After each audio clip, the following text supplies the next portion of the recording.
How much of this do you think it's coronavirus and whatever's going on with U.S. and China? How much of this do you think is China saying, you know what, screw you, U.S. You're playing this hardball with me. I'm going to come and bully you in a whole different way that you won't even pay attention to it.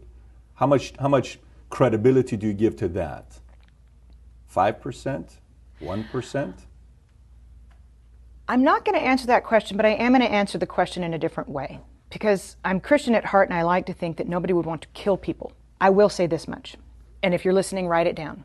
In late November, word had already gotten off of the mainland that there was a virus in Wuhan. On January the 15th, the U.S. trade bill was signed, phase 1. December the 15th. I had a whole month off, December the 15th. 6 weeks later, the trade truce was signed with an out clause, a very clever out clause that the Chinese made sure was in there, that said if there was any kind of act of God, pandemic, then they didn't have to make good on what they had committed to buy from the United States. Within days, they announced the first coronavirus. So, did the Chinese know damn well that this thing was running around the world for 6 weeks before they shut down Wuhan? Yes, they did. Is that criminal? Yes, it is. Does it deserve to go in front of a world tribunal? Yes, it does. Because we know that it was the unfettered travel that made this thing a global phenomenon that was impossible to contain. 6 weeks they knew, but they wanted that out clause. And then they underreported what happened in Wuhan, which a toddler could tell you based on what happened in Italy, based on what's happened in Germany and in France and now in the UK with Boris Johnson in the ICU. There's no way in a city the size of New York, 11 million people, that there were so few cases. It's impossible with similar density to New York. So the World Health Organization should be held accountable for not holding China accountable to providing good, valid data so that the rest of the world could prepare for fewer people to die. And that's what you're talking about.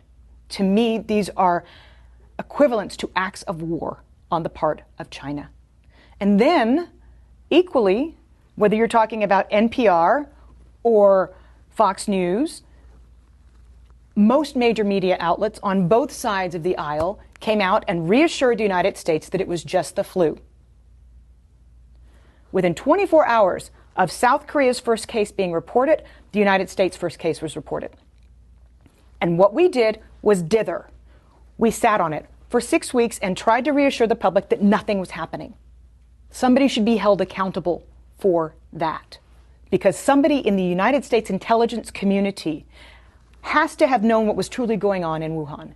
We don't have a CIA for nothing.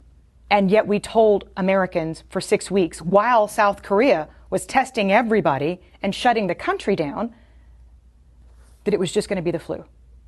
So there are a lot of responsible bodies right now that have taken us to the point where we're at, inside the country and in China. And they need to be held accountable. So you don't even have to get on the discussion as to whether or not this was a manufactured virus and set upon the world. You don't even have to go that far. If we find that in future investigations, then that needs to be prosecuted.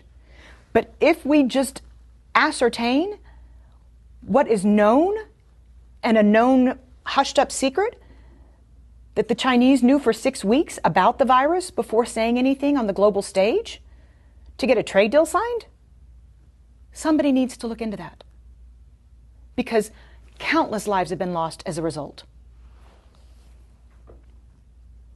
The damages are in the tens of trillions of dollars. We're not talking about small here if that's the case.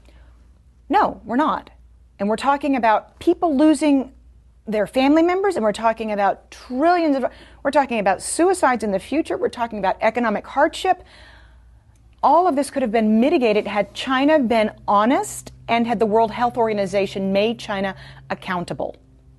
Because at first they said it's not anything to worry about when the WHO first came out and said, we don't need to stop everything. Let me ask you, who do you trust the least? Iran, Russia, or China? China. China's got more economic power.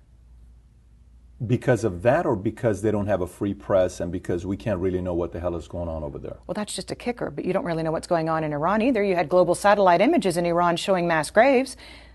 Iran underreported the same. And you can't tell me that in the cold of winter that Russia has as many cases as it's reporting. But at last check, China's 17% of global GDP. They can throw more money around than anybody else. And you just mentioned two of their allies, by the way. So that's why I asked it the way I did. And the largest contiguous land border on the planet, by the way, between Russia and China.